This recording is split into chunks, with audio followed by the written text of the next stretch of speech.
prediksi gitu.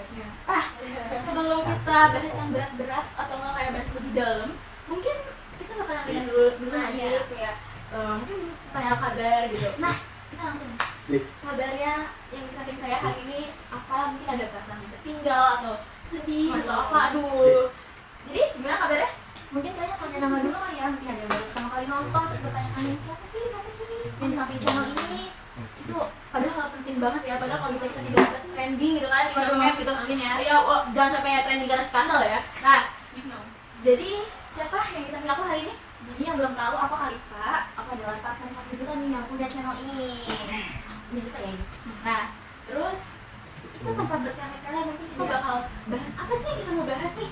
Iya, mungkin dari seri-seri sebelumnya, dari provinsi-provinsi sebelumnya kayaknya udah kita bahas, dan ini kayaknya belum kebahas nih. Dan ini mungkin bakal jadi salah satu episode yang paling spesial nggak sih? Ya, karena ini asal dari provinsi kita sendiri. Nah, ada yang mau kalian tebak-tebak mungkin kayak dua orang itu tinggal di mana sih gitu? Atau jangan satu daerah sama Iya. kalian. Nah, jadi kita mau bahas series Banten. Nah, kita perlu dari provinsi Banten. Nah, ada yang expert tuh nggak sih kayak misalnya dari episode lain kalau misalnya itu orang Banten guys. Nah, kayak segi muka, segi apa gitu kan? Ada yang Banten-Banten Banget banget gitu gitu kan? pride gitu. Nah, mungkin cara spesifiknya ya kita tinggal di Tangerang. Nah, mungkin ada penonton Dari Tangerang juga, kayak kalian tahu lah ya cuacanya. Mungkin nggak cuma dari Tangerang, mungkin ada dari penonton juga yang daerah Tangerang lain ya kan, Tangerang kabupaten atau kayak Legong. bahkan nggak cuma itu, mungkin ada dari provinsi Banten juga, kayak misalnya Tiga Raksa, iya Pandeglang, iya Pandeglang kayak gitu. kayak panasnya kayak apa tahu, Iya. kayak sunblock tuh perlu banget buat ngelas. Iya, jangan lupa ya guys, pakai sunscreen itu penting banget loh. Itu nomor satu. Nah, Banten ini kan luas banget ya. Luas banget iya.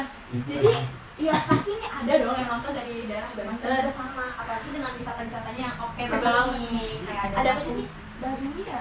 Oh iya, Kalian ada pernah kesana? nah Baduy luar sih biasanya. Iya. Kalau Baduy dalam kan agak sulit gitu ya. Gitu. Mungkin kalian yang para siswa gitu kan sering dengar kayak apa sih Baduy luar, kayak sejarah-sejarah Baduy dalam gitu. Terus juga ada kan namanya Masjid Agung Banten nih. Oh iya tuh, mesti jadi destinasi wisata ya? Apa dia dong? Aku nggak tahu. Mungkin ngomongin soal masjid kan ya, kita bakalan ngebahas soal kerajaan Islam di Banten. Iya.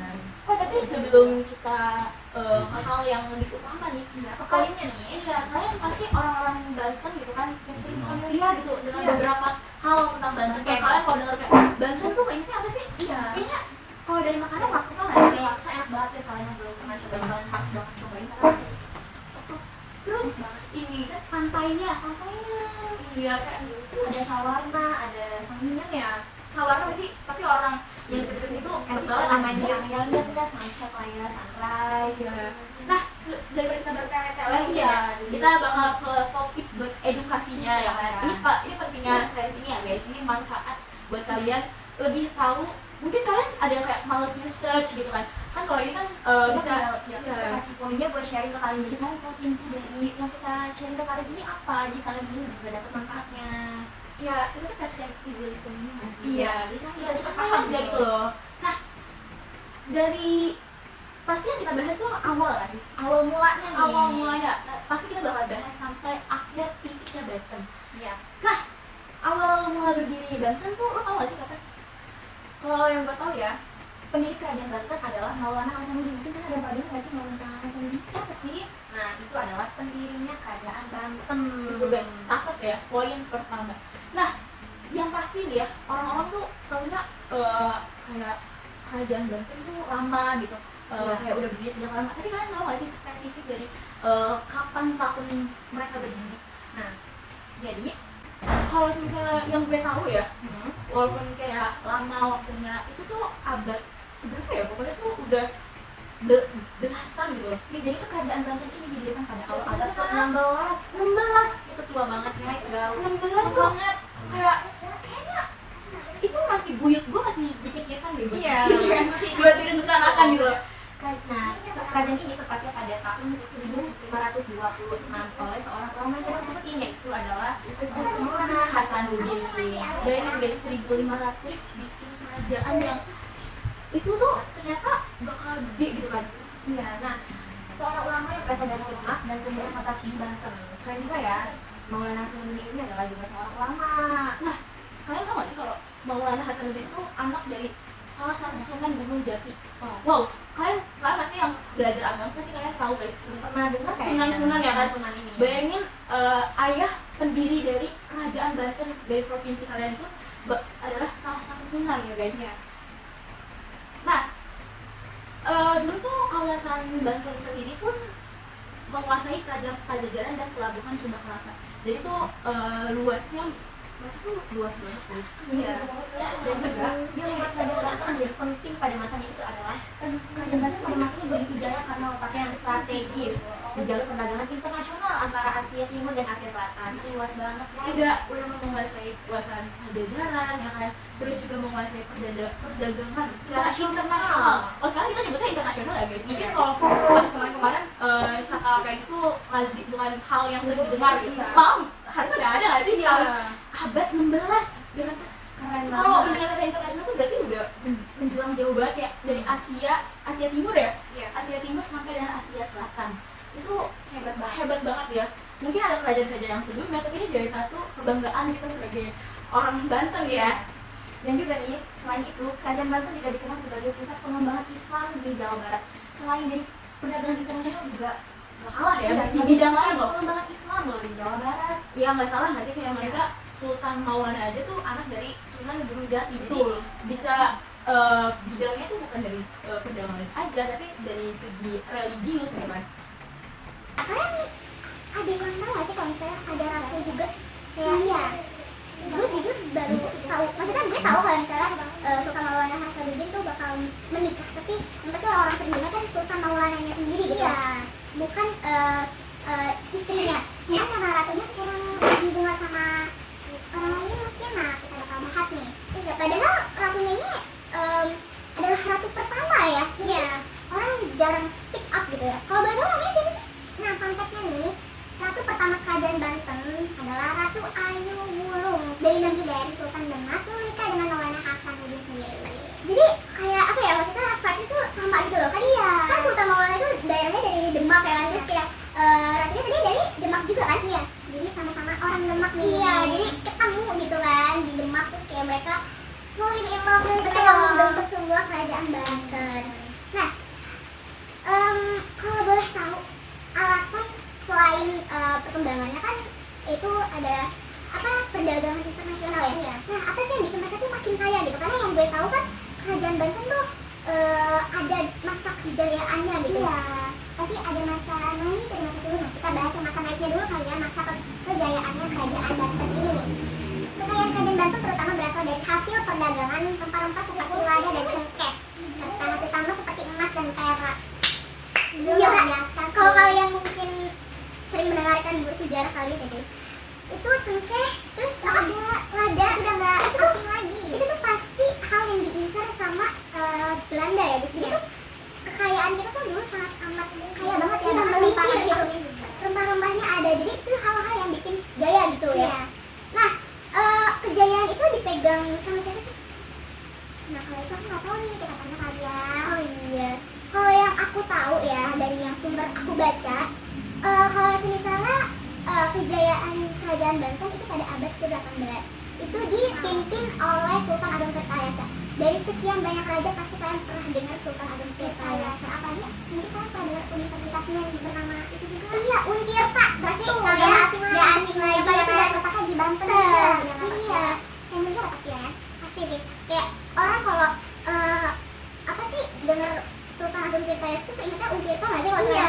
Apalagi kayak lagi masa-masa habis lulus kelas 12 nih kan. Nah, kenapa itu juga ada sejarahnya. Iya, jadi bukan asal-usul kayak Untirta gitu. Enggak, bukan kayak Universitas Agung Tirtayasa, enggak guys. Jadi Agung Tirtayasa itu benar-benar raja pemimpin lah yang bikin kita nih ada di masa jayanya. Betul. Beralih ke masa kemunduran kali ya, karena kejayaan kan udah, sekarang kita bahas ke kemundurannya nih. Waduh, menyayangkan banget ya kita harus ada di titik terakhir kemunduran, karena kan roda itu berputar, ada di atas, ada di bawah. Nah, kerajaan Banten mengalami kemunduran pada abad ke-18. Jadi pas di masa kejayaan juga sekaligus menjadi masa kemunduran ya. Iya. Kayak menyayangkan sih jujur ya, karena mendengar kayak di satu titik abad itu ya kita harus berakhir di kemunduran juga ya. karena adanya persaingan dengan kerajaan-kerajaan lain di Jawa Barat serta masalah internal seperti perpecahan di kalangan keluarga kerajaan. Ini mungkin kalian yang sering dengar kerajaan-kerajaan Inggris, betul. Nah, itu tuh pasti tuh udah nggak asing lagi gitu kalau misalnya kerajaan itu mereka punya masalah internalnya sendiri, punya saingannya. Iya, padahal kayak di sini juga kita punya saingan loh. Iya, padahal bukan keluarga kerajaan ya. Misalnya tiba-tiba teman kamu saingin kamu buat dapet pacar kamu, nah itu ada. Kadang nggak ikutan ya guys. Iya. Nah, jadi apa sih penyebab kemunduran dari kerajaan Banten ini? Ya karena itu guys, masalah internal seperti perpecahan di kalangan keluarga kerajaan. Jadi perpecahan ini juga dialami oleh keluarga. Itu hal yang pasti ya dan dihadirkan, dan apalagi setelah masalah internal mereka harus mengalami peperangan terhadap daerah lainnya kan. Dan sayangnya ini bahwa sebenarnya masalah internal yang aku baca lagi itu tuh anaknya sendiri, yaitu anak dari Sultan Agung Tirtayasa mengkhianatinya, yaitu dengan dekat dengan FOC. Jadi plot twistnya di sini ya guys. Ini plot twistnya nih. Jadi durhaka ya itu. Nah iya nih. Kenapa bisa gitu ya? Bapak lu itu yang bikin kita jaya gitu. Lu bisa-bisanya gabung sama FOC. Nah, iya kan FOC ya? Iya. Jadi ini kondisi yang kita tahu ya, yang kita baca-baca dan kita ringkas, kita riset cepat ya kan. Jadi itu ada 5 poin yang bisa kalian dapatin dari hasil riset dan rangkuman kita berdua. Tapi sebelumnya, ini hal yang kita kan habis memperingati Hari Kartini ya. Iya betul. Orang-orang kan pasti kayak pakai baju adat atau kebaya. Kalian tahu gak sih kalau baju adat Banten itu apa? Apa tuh kalau boleh tahu? Nih, jujur gue baru tahu banget kemarin. Kalau misalnya namanya tuh baju pangsi. Pangsi. Dan pakai ya guys, nanti pangsi. Mungkin ada yang, nah langsung ada contohnya nih. Pangsi guys. Mungkin ada yang nonton sambil lapar gitu ya. Iya. Sambil makan. Oh. Nanti kali ya kita makan. Iya, nanti aja ya. Iya. Di belakang kamera aja. Iya. Tapi kalian kalau misalnya balik ke topik terakhir nih dari sejarah kerajaan Banten, itu jejak yang tadi, jejak nafas dari kerajaan Banten itu sendiri guys. Nah, mungkin dengan adanya masalah internal itu ya kan, yang anak Sultan Agung Tirtayasa cenderung dekat dengan FOC, membuat kerajaan Banten melemah, semakin melemah gitu kan. Kekuasaannya tidak sebesar yang kita bayangkan lagi gitu. Dan setiap gerakan kerajaan itu selalu dibayang-bayang oleh FOC. Jadi tuh kayak semakin mau meningkat lagi juga udah nggak bisa gitu kan. Kegiatan mereka tuh udah dibatasi gitu sama FOC gitu. Kalau kalian tahu FOC pasti ya pokoknya kalian tahu ya guys. Sayangnya akhir dari kerajaan Banten, seluruh keluarganya, seluruh anggota keluarga Sultan harus ditangkap dan dipenjarakan oleh Belanda. tahu diri belum masuk. Gak apa-apa nih. Iya. Dan sayangnya akhir dari keluarga kerajaan Banten harus ditangkap oleh pihak Belanda dikarenakan anak dari Sultan Agung Tirtayasa, yaitu Sultan Hoji, tidak menyetujui atas pembangunan jalan raya POS. Jadi sangat lagi menyayangkan. Gue ekspektasi kalau misalnya akhir dari seorang kerajaan atau gitu. Jadi kalau misalkan gue di masa itu ya, jadi gue kayak nggak bisa bayangin itu ada kerusuhan kayak gitu. Ya kayak ya bisa lo bayangin aja lo ngalamin kejayaan ya, terus habis itu langsung kalau ngalamin kemunduran gitu. Dan di abad yang sama ya. Tapi gue pernah ngebayangin sih kira-kira kalau lo hidup di zaman itu ya, sekarang jadi keluarga anggota kerajaan Banten, tapi kayak hidup di ya maksudnya ya di pada abad gituan gitu loh, kayak abad 11 atau 18 gitu.